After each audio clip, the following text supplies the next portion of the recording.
The debt of breathing. In the year 2068, air is no longer free, not because it ran out, not because it became toxic, but because someone figured out how to put a meter on your lungs. It started with the oxygen crisis of 2051, a series of catastrophic algae die-offs in the Pacific Ocean, triggered by decades of rising ocean temperatures, eliminated roughly 40% of the world's oxygen-producing phytoplankton in under 18 months. Atmospheric oxygen levels, which had been stable at 21% for millions of years, began to drop.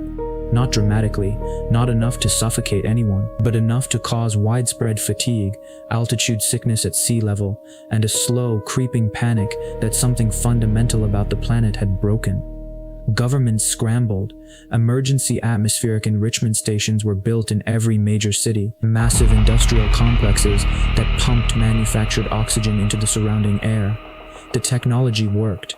Within 5 years, oxygen levels in urban areas had stabilized. The crisis had been solved, but the companies that built those enrichment stations did not simply shut them down and walk away. They had invested hundreds of billions, they had shareholders, they had quarterly earnings reports, and they had something far more valuable than oxygen. They had fear. A corporation called Atmos Global lobbied aggressively for what they called the Breathing Security Act. Every human being on Earth would be fitted with a device called a regulator. The regulator is a small metallic disc, roughly the size of a coin, surgically implanted at the base of the throat.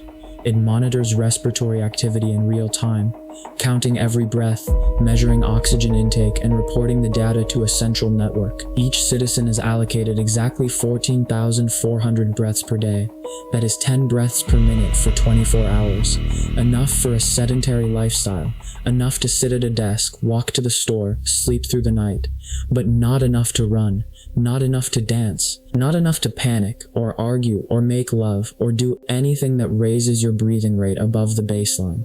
Because when you exceed your daily allocation, the regulator activates its enforcement mode. It restricts your airflow by approximately 15%, just enough to make every breath feel like breathing through a wet cloth, just enough to make you stop whatever you are doing and sit very, very still. The rich found a way around this. Breath credits can be purchased on an open market, traded like stocks, accumulated like wealth. A factory worker earns 14,400 breaths. A billionaire can buy 200,000. There is even a luxury tier called unlimited breathing, which costs approximately $50,000 per month. Advertisements for it are everywhere. Breathe without limits, live without fear.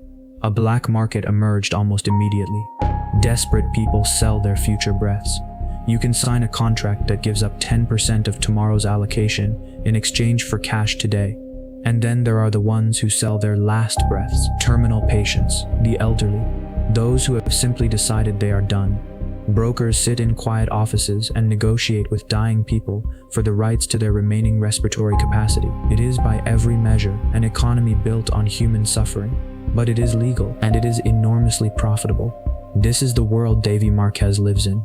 Davey is 28 years old. He works as a maintenance technician at an atmospheric enrichment station on the outskirts of São Paulo. The irony is not lost on him. He helps manufacture the very oxygen that is rationed back to him in measured sips.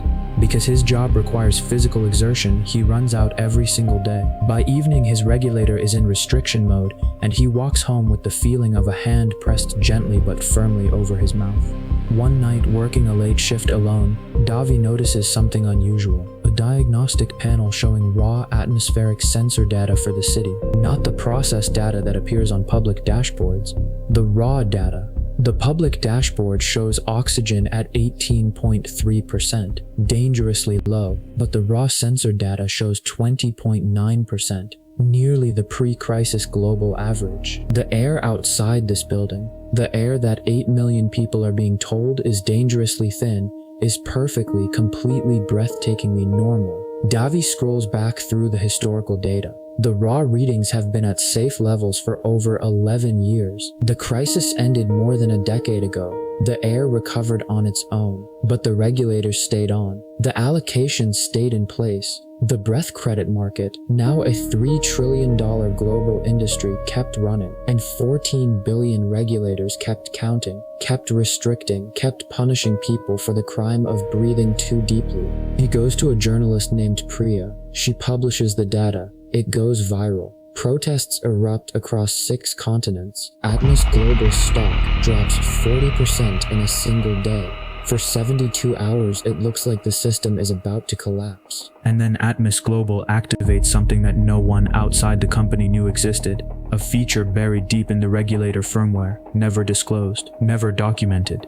A kill switch. Not a metaphorical one, a real physical mechanism built into every single regulator on Earth that, when activated remotely, can reduce a person's airflow to 0. Priya stops breathing at her desk at 3:47 p.m. on a Tuesday. 2 of her sources collapse within the same hour. A protest organizer in Jakarta, a senator who called for an emergency hearing, 17 people in total, all dead within minutes. All from apparent respiratory failure, all wearing regulators that showed normal function when examined afterward, because the kill switch leaves no trace. The message is clear, and the protests stop. Davey survives only because Priya protected him. She died without giving up his name. He stands in his apartment that night, looking at the regulator in his throat in the bathroom mirror, and understands the full horror. 14 billion people are wearing a device that can kill them instantly, silently, at the push of a button, and the people who control that button have just demonstrated that they are willing to use it. The air is free. It always was. But the meter on your lungs is not just a meter, it is a leash, and the hand holding it will never let go voluntarily. Davey does not sleep that night. He sits at his workbench and begins to build something. Not a weapon, not a manifesto. A signal, a way to push the raw atmospheric data directly to every regulator screen on Earth. 14 billion people seeing the truth displayed on the very device that has been lying to them. It will take months, he will need help, and he knows that the moment Atmos realizes what he is doing, they will push the button. But he also knows something else, something he learned standing in front of that diagnostic panel, watching numbers that proved the air was clean while his regulator told him he was running out. The most dangerous thing in the world is not a weapon. It is a lie that everyone has agreed to believe. And the only thing more dangerous than that is one person who knows the truth and refuses to stop breathing. 14 billion people, wearing a device they can't remove, controlled by a company that already proved it will kill to protect its profits. And one maintenance technician with a signal that could set them all free or get him silenced in an instant. Here's what I want to know.